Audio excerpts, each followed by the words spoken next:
Ever played a game so wild you had to pause and ask yourself, wait, did that demon-possessed toaster just betray the entire universe? Yeah, JRPGs don't do normal.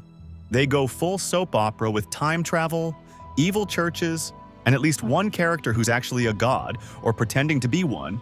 So today, we're diving headfirst into 10 JRPGs, whose stories are so over the top, so brain-melting, they make Shakespeare look like fan fiction.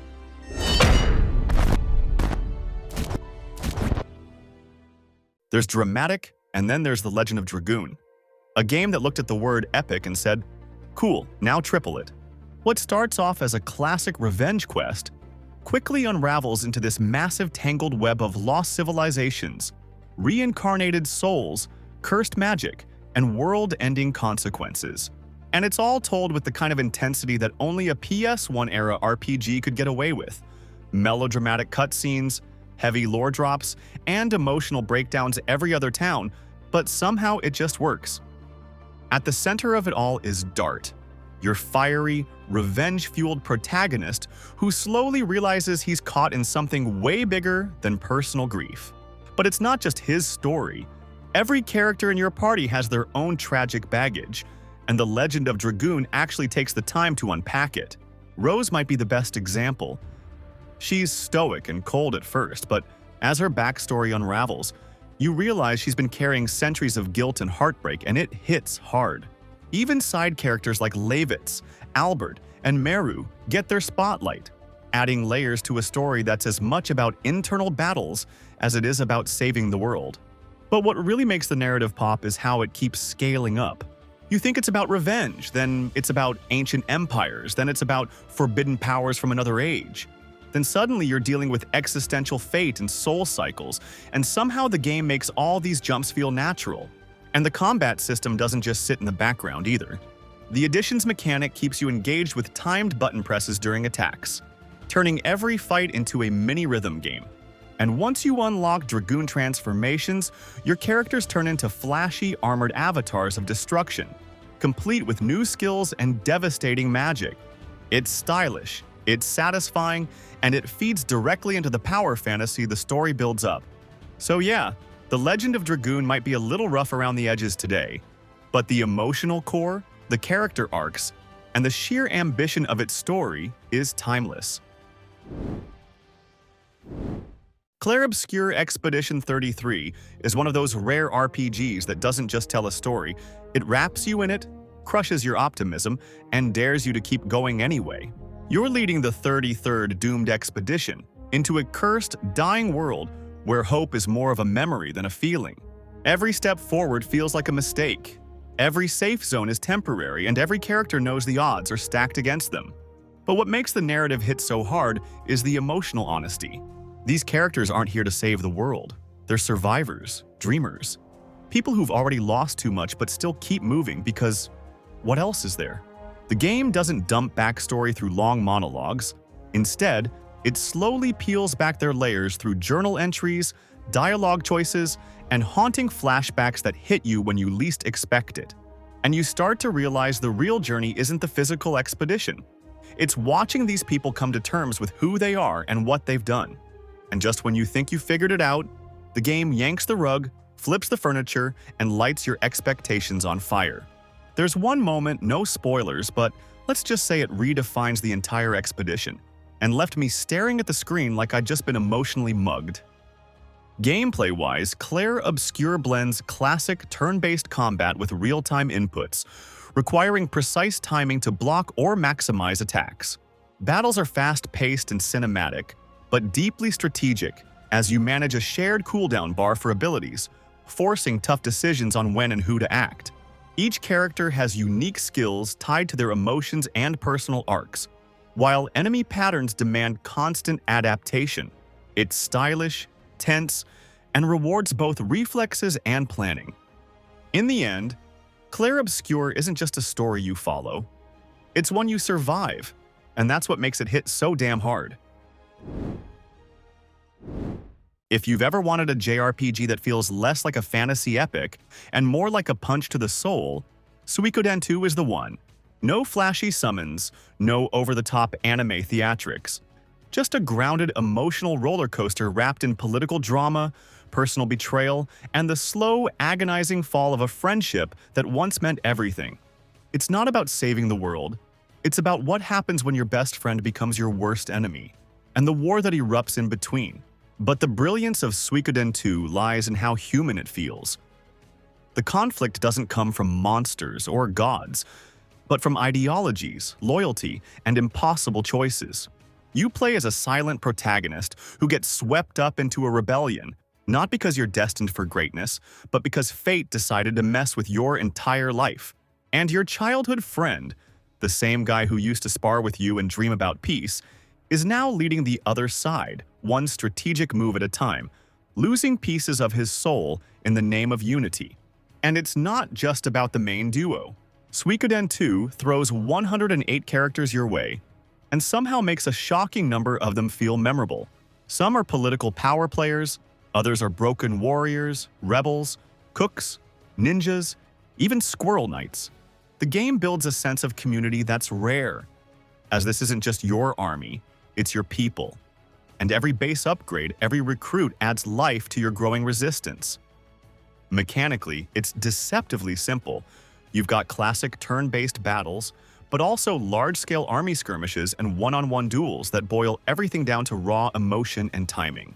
It keeps the pace moving and gives weight to key moments, like when you're forced to fight someone you desperately don't want to hurt. In the end, Suikoden 2 isn't trying to blow your mind with flashy twists, it's trying to break your heart. And it succeeds. Xenoblade Chronicles doesn't ease you in. It drop-kicks you straight into a world where giant gods are the landscape, the future is a weapon, and existential dread is just part of the main quest. We're talking stories where time, identity, and divine control collide in ways that are equal parts brilliant and emotionally brutal. And just when you think you've wrapped your head around it, boom, plot twist. The kind that makes you sit in stunned silence while your dinner gets cold. Each entry starts off feeling self-contained, as you've got a fresh setting, a new cast, and a problem that seems relatively localized until it isn't. And the further you go, the more you realize every event is part of something way bigger. You're not just exploring giant maps, you're walking across the literal bodies of dead titans, or navigating a war-torn society built on ancient tech no one understands anymore. The environments are jaw-dropping, but what keeps you going is how every place, every NPC, every relic ties into the bigger puzzle. And let's not ignore how deep these characters go.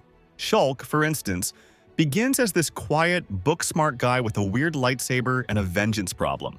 But, as the story unfolds, he's forced to grapple with the fact that the future he's trying to prevent might be exactly what's supposed to happen. Then you've got characters like Melia, Noah, Mio, each with arcs that spiral way beyond the usual fight bad guy and save world routine. Gameplay-wise, it's a real-time combat system that mixes MMO-style cooldowns with positional attacks and layered party synergy. Doesn't sound exciting on paper, but when your strategy clicks mid-boss fight and your squad starts chaining arts like a well-oiled machine, it feels incredible. Plus, each class brings different support tools, combos, and flashy team attacks that tie beautifully into character dynamics. At the end of the day, Xenoblade Chronicles is one of the boldest JRPG sagas out there. It dares to think big, feel big, and swing for the narrative fences, while still giving you anime drama, giant swords, and some of the best world building in the genre. Quick break. If you're having fun so far, hitting that like button takes less than a second and seriously helps the channel grow. And I'm curious, which JRPG storyline totally messed with your head? Comments are a huge boost for the video, since the algorithm pushes content with lots of interaction. And yep, I read and reply to every single one. Tales of the Abyss starts off like it's reading straight from the JRPG cliché handbook. You've got a spoiled noble kid locked in a mansion, whining about his life while swinging a sword for fun. That's Luke, possibly one of the most unbearable protagonists you'll ever meet in the first hour of a game. And that's the point. This game doesn't just tell a story.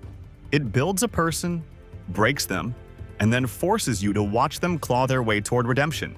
Luke starts off as a complete disaster, entitled, selfish, completely clueless about the world outside his mansion walls. But as the story unfolds, and especially after a certain massive plot twist that turns the entire narrative upside down, you realize the game was never about saving the world. It's about becoming someone who's worthy of doing it. Watching Luke transform from someone you want to strangle into someone you genuinely root for is one of the most satisfying arcs in the genre. And it's not just him. The supporting cast is full of complex, morally gray characters dealing with betrayal, trauma, and existential dread. From tears-guarded vulnerability to Jade's cold sarcasm masking deep regret. Each character has emotional weight. They don't just exist to orbit around the protagonist. They challenge him, disagree with him, and even hate him. Mechanically, Tales of the Abyss uses the classic linear motion battle system, where combat feels more like a fast-paced arena brawler than a traditional turn-based affair. You're dodging, striking, casting spells in real time, and it actually keeps you on your toes. And later, you unlock Field of Phonons.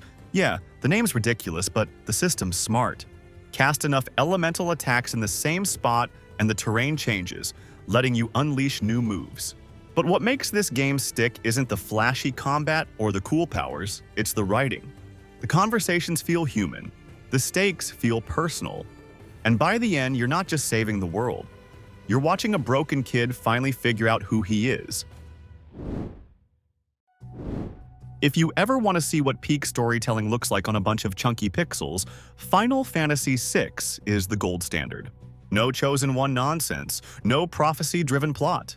Instead, it throws you into a broken world and says, here's a dozen shattered people. Let's see what happens when everything falls apart.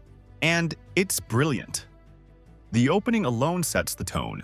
You're not controlling some noble knight or rebellious teen. You're playing as Terra, a girl who's literally enslaved, mentally controlled, and has no clue who or what she even is.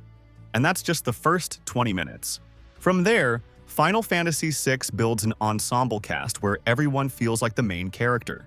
You've got Seals, a former general trying to reconcile her past, Locke, the world's most dramatic treasure hunter. Not a thief, okay?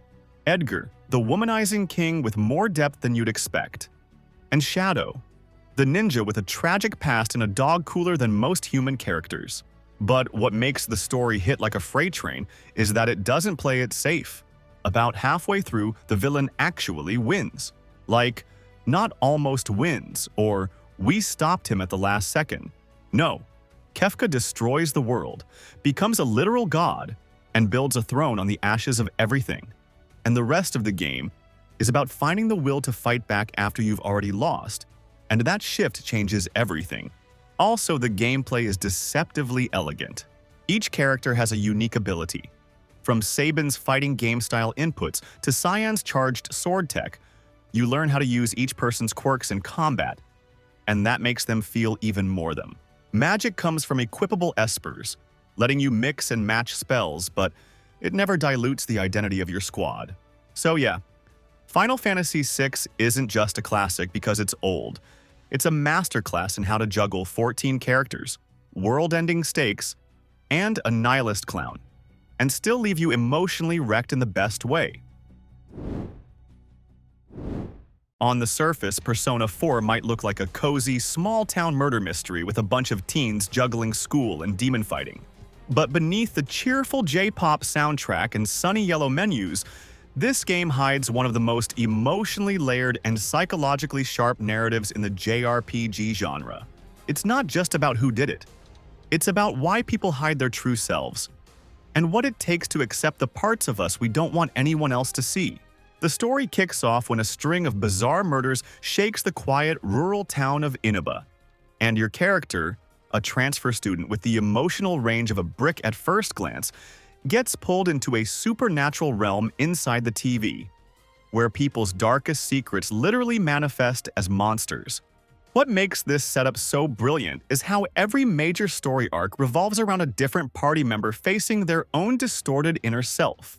And we're not talking surface-level drama.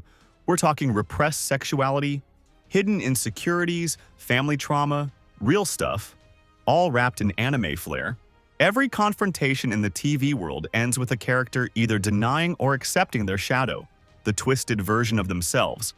And once they do, they gain a new persona, a powerful creature that represents their true identity. And watching characters like Kanji, Naoto, and Yukiko come to terms with who they are is more rewarding than any level-up screen. Outside the dungeons, you're living that classic school life, answering test questions, building friendships, and managing your calendar like it's social survival. But every bond you strengthen unlocks more powerful fusions and skills in combat, so the relationships matter. The turn-based battles are stylish and snappy, with a focus on exploiting elemental weaknesses to keep your team on a roll. But let's be real, the combat's fun. But it's the story and characters that steal the show. And then there's the ending. Or should I say endings? Make the wrong choices, and you might never learn the truth. But if you pay attention, ask the right questions, and push just a little further, you'll uncover a finale that ties everything together in one of the most satisfying and surprisingly emotional payoffs in JRPG history. Now, this is where things get really weird. Xenogears doesn't just tell a story, it drops a philosophical nuke on your brain and then asks you to piece it all together while piloting a giant robot through existential dread. On the surface, it looks like your typical mechs versus evil empire scenario. But give it an hour, maybe two, and suddenly you're knee-deep in reincarnation cycles, suppressed memories, god experiments, and enough psychological trauma to fuel a college thesis. At the center of it all is Faye, a quiet, brooding artist with a mysterious past and a talent for blacking out during moments of extreme stress. Totally fine, nothing to worry about, except that every time he loses control, something terrifying surfaces.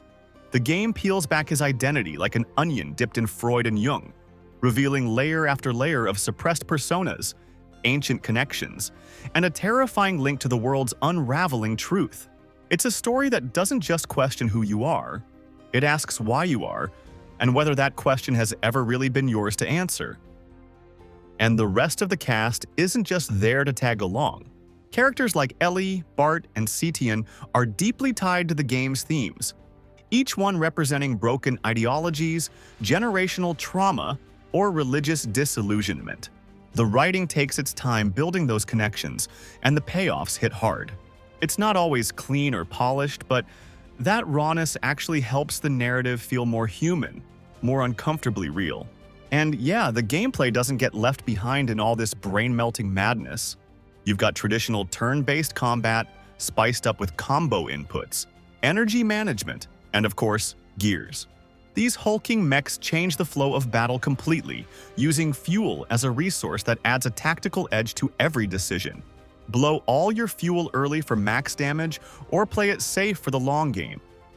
Every fight feels like a chess match, especially when paired with the narrative tension boiling underneath. But what really makes Xenogears a masterpiece is how fearlessly it tackles massive themes like God, trauma, identity, and control, without ever treating you like you're too dumb to keep up. It demands attention, patience, but if you give it both, you get a story that'll haunt you in the best way. If there's one series that said, let's build a JRPG universe with the complexity of a political drama and the emotional gut punch of a soap opera, it's Trails. And I mean all of it. Trails in the sky, Trails of Cold Steel, Zero, Azure, the whole tangled web. What makes this saga so wild is how every side quest, every casual convo with a random townsperson, feeds into a grand narrative that spans continents, generations, and like 50 emotional breakdowns. It's all connected.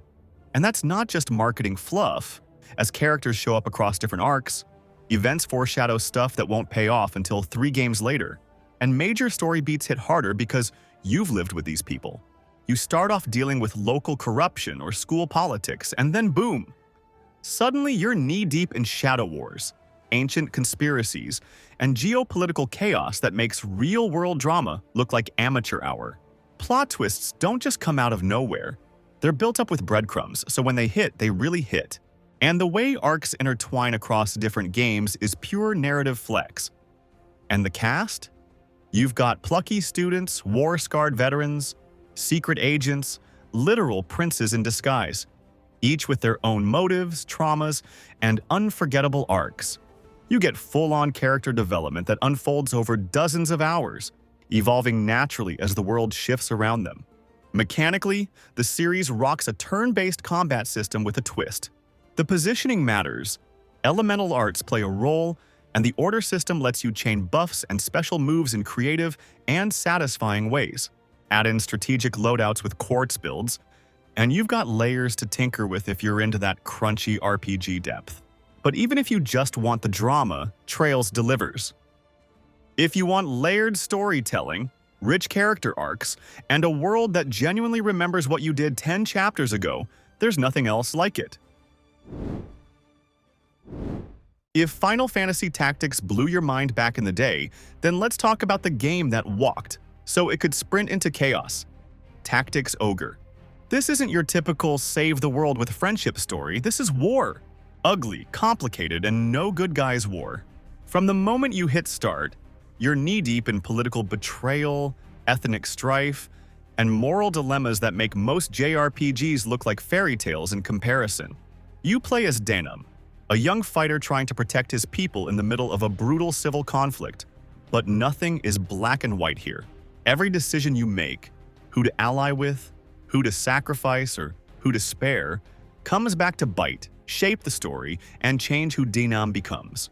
It's not about choosing good or evil, it's about choosing what kind of wrong you can live with. What makes Tactics Ogre so powerful isn't just the heavy plot. It's how grounded the characters are. These aren't anime tropes with spiky hair and destiny complexes. They're people broken by war, clinging to beliefs, torn between vengeance and survival. Characters like Kachua and Vice don't just exist to support the main character. They challenge him, they argue, they betray, and they leave. And depending on your choices, their fates and yours can go in wildly different directions. And yeah, let's not forget the gameplay. Classic grid-based tactical combat with terrain effects, unit height, job systems, and permanent consequences. It's tense, slow-burn strategy at its best. Although Tactics Ogre originally launched on the Super Nintendo back in the 90s, you don't need to wrestle with ancient hardware to experience its brilliance today. The modern version, Tactics Ogre Reborn, brings a ton of quality-of-life upgrades, faster battles, better AI, voice acting, a polished soundtrack, and revamped systems that make the game way more approachable without losing its depth. Alright, your turn. Which of these wild JRPG stories stuck with you the most? Drop your thoughts in the comments. I'd love to hear what blew your mind. Also, I read and replied to every single one. And hey, if you enjoyed the video, don't forget to hit like and subscribe, it really keeps this going.